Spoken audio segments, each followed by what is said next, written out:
Hello, good morning. രാവിലെ തന്നെ എഴുന്നേറ്റ് ചായ ഉണ്ടാക്കാനായിട്ട് വെക്കുക, കഞ്ഞി വെക്കുക, ഇതൊക്കെയാണ് നമ്മുടെ പരിപാടികൾ. അപ്പോൾ ആദ്യമേ ഞാൻ ചായ ഉണ്ടാക്കി, പിന്നെ കുഞ്ഞാവയ്ക്കുള്ള കഞ്ഞി വയ്ക്കുന്നു. പിന്നെ ഇന്നത്തെ ബ്രേക്ക്ഫാസ്റ്റ് എന്താണെന്നുള്ളത് തലേന്ന് തന്നെ തീരുമാനിച്ചിരിക്കും കേട്ടോ. എന്നും അങ്ങനെയാണ്. തലേ ദിവസമേ പ്ലാൻ ചെയ്തില്ല എന്നുണ്ടെങ്കിൽ പിറ്റേന്ന് എഴുന്നേറ്റ് പിന്നെ എന്തുണ്ടാക്കണം എന്നുള്ള കൺഫ്യൂഷൻ ആയിരിക്കും. അപ്പോൾ ഇടിയപ്പവും സ്റ്റൂ ഉണ്ടാക്കാമെന്ന് കരുതി അതിനായിട്ട് നന്നായിട്ട് വെള്ളം വെട്ടി തിളപ്പിച്ചിട്ട് മാവ് നന്നായിട്ട് കുഴച്ചെടുത്തു കേട്ടോ.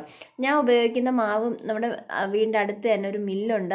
അവിടെ നിന്ന് വാങ്ങിക്കുന്ന നല്ല വറുത്ത അരിപ്പൊടിയാണ്. അവിടുത്തേതെന്ന് പറയുമ്പോഴത്തേക്ക് 100% നമുക്ക് വിശ്വസിക്കാൻ പറ്റും. അതിനകത്ത് ഒരു കെമിക്കൽസും പ്രിസർവേറ്റീവ്സും ഒന്നും ആഡ് ചെയ്യുന്നതല്ല.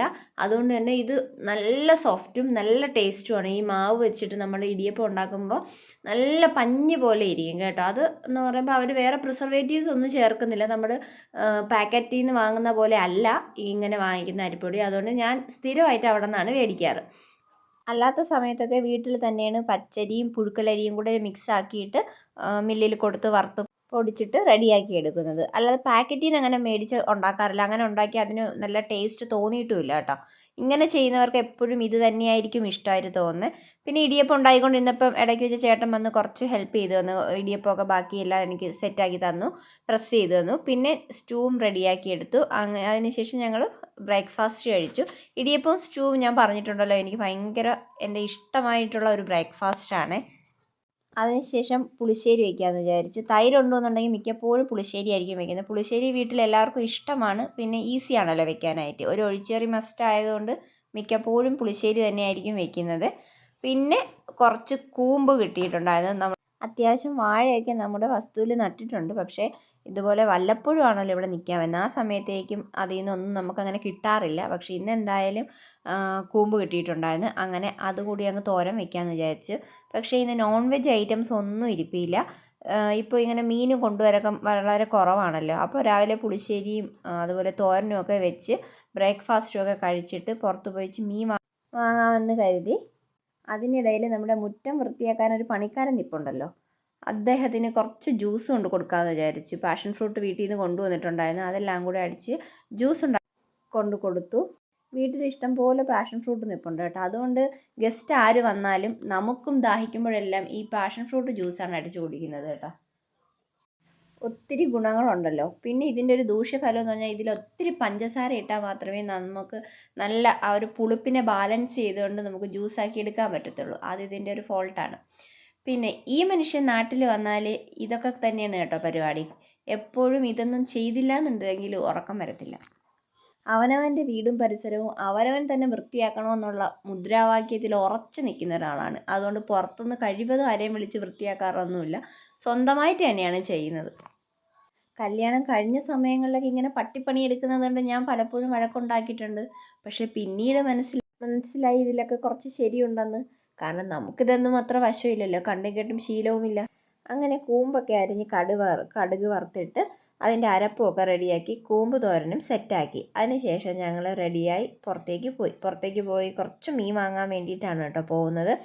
ഏകദേശം 12 മണി കഴിഞ്ഞു. ഇനി എപ്പോഴാണ് വന്ന് മീനും വാങ്ങി വന്ന് വെട്ടി വൃത്തിയാക്കി കറി വെച്ച് ചോറ് കഴിക്കുന്നതെന്ന് ചോദിച്ചാൽ എനിക്കറിയത്തില്ല. എന്തായാലും ചോറും ബാക്കി കറികളൊക്കെ സെറ്റാക്കിയിട്ടാണ് പോകുന്നത്. അവിടെ ചെന്നപ്പോൾ അത്യാവശ്യം നല്ല മീനൊക്കെ ഉണ്ടായിരുന്നു. ഞങ്ങൾ മേടിച്ചത് ഞണ്ടായിരുന്നു. നല്ല ഞണ്ടും മേടിച്ചു. പിന്നെ കുറച്ച് അയലയും മേടിച്ചിട്ടുണ്ടായിരുന്നു. അങ്ങനെ ഇതൊക്കെ വാങ്ങിച്ചിട്ട് ഞങ്ങൾ പോയി. പിന്നെ കുറച്ച് ബീഫ് വാങ്ങിച്ചിട്ടുണ്ടായിരുന്നു. പിറ്റേ ദിവസം പെരുന്നാളാണ്. അങ്ങനെ ബീഫ് മേടിച്ചു. പിന്നെ കുറച്ച് ബീഫിൻ്റെ ലിവറും വാങ്ങിയിട്ടുണ്ടായിരുന്നു. അങ്ങനെ വീട്ടിൽ വന്ന് പെട്ടെന്ന് അയല കട്ട് ചെയ്ത് വൃത്തിയാക്കിയിട്ട് അതങ്ങ് കറി വെച്ചു. അതിനുശേഷം ചോറ് കഴിച്ചു. ബാക്കി ഞണ്ടും ബീഫും കാര്യങ്ങളും എല്ലാം അങ്ങ് ഫ്രീസറിൽ വെച്ചിട്ടുണ്ടായിരുന്നേ. മോക്കും എനിക്കൊക്കെ മീൻ ഫ്രൈ ഭയങ്കര ഇഷ്ടമായിരുന്നു. പക്ഷേ ഇപ്പോൾ എന്താണെന്ന് അറിയത്തില്ല, മീൻ ഫ്രൈയോട് വലിയ താല്പര്യമില്ല. അതുകൊണ്ട് ഇപ്പോൾ ഇവിടെ കൂടുതലും കറി വെക്കാറേ ഉള്ളൂ, ഫ്രൈ ചെയ്യാറില്ല. എൻ്റെ വീടിൻ്റെ അവിടെ നിന്ന് നമുക്ക് അത്ര ഫ്രഷ് മീൻ കിട്ടാറില്ല. അത് ഇവിടെ വന്ന് മീൻ വാങ്ങുമ്പോഴത്തേക്കാണ് എനിക്ക് ആ ഒരു വ്യത്യാസം മനസ്സിലാകുന്നത്. പിന്നെയെന്ന് വെച്ചാൽ നമുക്കിവിടെ ഒത്തിരി മീൻ കടകളുണ്ട്. അത് അവിടെ തന്നെ ഫ്രഷ് ആയിട്ടുള്ള മീനുകളിങ്ങനെ കൊണ്ടുവന്നുകൊണ്ടിരിക്കും. അപ്പം നമുക്ക് കുറച്ചും കൂടി ഒത്തിരി വെറൈറ്റി ഐറ്റംസ് മേടിക്കാൻ പറ്റും. അങ്ങനെ പെട്ടെന്ന് തന്നെ മീൻ കറിയൊക്കെ സെറ്റാക്കിയിട്ട് ഞങ്ങൾ ചോറ് കഴിച്ചു. അതിനുശേഷം വൈകിട്ടായപ്പോഴത്തേക്ക് ബാക്കിയിരുന്ന ഞണ്ടും കൂടി റെഡിയാക്കി വൃത്തിയാക്കിയിട്ട് അതും കൂടി കറി വയ്ക്കാമെന്ന് വിചാരിച്ചു. അതിനുശേഷം അതെല്ലാം സെറ്റാക്കി. പിന്നെ കുറച്ച് സവാള, ഈ കറിക്ക് കുറച്ചധികം സവാള വേണം. അപ്പോൾ അതെല്ലാം പെട്ടെന്ന് കട്ട് ചെയ്തെടുത്തിട്ട് അമ്പലത്തിൽ റെഡിയായി പോവണം. അപ്പോൾ ഞാനിത് കട്ട് ചെയ്യാൻ നിന്നാൽ ഇപ്പോഴൊന്നും കഴിയത്തില്ല. അങ്ങനെയാണ് ഞാൻ പെട്ടെന്ന് കട്ട് ചെയ്യാനായിട്ട് ചേട്ടനെ ഏൽപ്പിക്കുന്നത്. ഒണിയൻ കട്ടിങ് മാത്രമല്ല കേട്ടോ, നല്ലൊരു ഷെഫ് കൂടിയാണ്. എന്നിട്ട് പെട്ടെന്ന് കടുക് വറുത്തിട്ട് ഞണ്ട് കറിയും കൂടി അങ്ങ് വെച്ചിട്ട് പിന്നെ അമ്പലത്തിൽ കൂടി പോകണം. അപ്പോൾ ഈ കറി ഒന്ന് സെറ്റാക്കിയിട്ട് വേണം കുളിച്ച് ഫ്രഷായിട്ട് അമ്പലത്തിൽ പോയിട്ട് വരാനായിട്ട്. ഈ കറി വയ്ക്കാൻ കുറച്ചധികം പുളി ആവശ്യമുണ്ട് കേട്ടോ. നേരത്തെ തന്നെ ഞാൻ കുറച്ചധികം പുളിയെടുത്ത് വെള്ളത്തിലിട്ടിട്ടുണ്ടായിരുന്നു. ആവശ്യത്തിനുള്ള മസാലപ്പൊടികളും പച്ചമുളകും സവോളയും പുളിവെള്ളമൊക്കെ ഒഴിച്ചിട്ട് ബാക്കി ഞണ്ടും പിന്നെ ആവശ്യത്തിന് ഉപ്പും കൂടി ഇട്ടിട്ട് കറി സെറ്റാക്കി തിളപ്പിച്ച് അത് ഒരു പകുതി വേവ് ആയപ്പോഴത്തേക്കും ഓഫ് ചെയ്ത് വെച്ചിട്ട് പിന്നെ അമ്പലത്തിൽ പോയിട്ട് വന്നിട്ടാണ് റെഡിയാക്കിയത് കേട്ടോ. രാത്രിയാണ് പിന്നെ ഞണ്ട് കറി സെറ്റാക്കി എടുത്തത്. അതിന് ശേഷം പിന്നെ കുറച്ച് ലിവർ മേടിച്ചിട്ടുണ്ടായിരുന്നല്ലോ, അതും കൂടി ചേട്ടൻ കട്ട് ചെയ്ത് തന്ന് അതും കൂടി അങ്ങ് ഫ്രൈ ആക്കിയിട്ടുണ്ട്. അതിൻ്റെ വീഡിയോ ഇത് ഇടാൻ പറ്റിയില്ല കേട്ടോ. അതിനുശേഷം ഞങ്ങൾ രാത്രി ചോറും കൂമ്പുതോരനും ഞണ്ട് കറിയും പിന്നെ കുറച്ച് അയലക്കറിയും ലിവർ ഫ്രൈയും പിന്നെ കുറച്ച് മോര് കറിയും കൂടെ ഒഴിച്ച് ചോറ് കഴിച്ചു. അപ്പോൾ ഇത്രയേ ഉള്ളൂ ഇന്നത്തെ video. Tata bye bye, see U.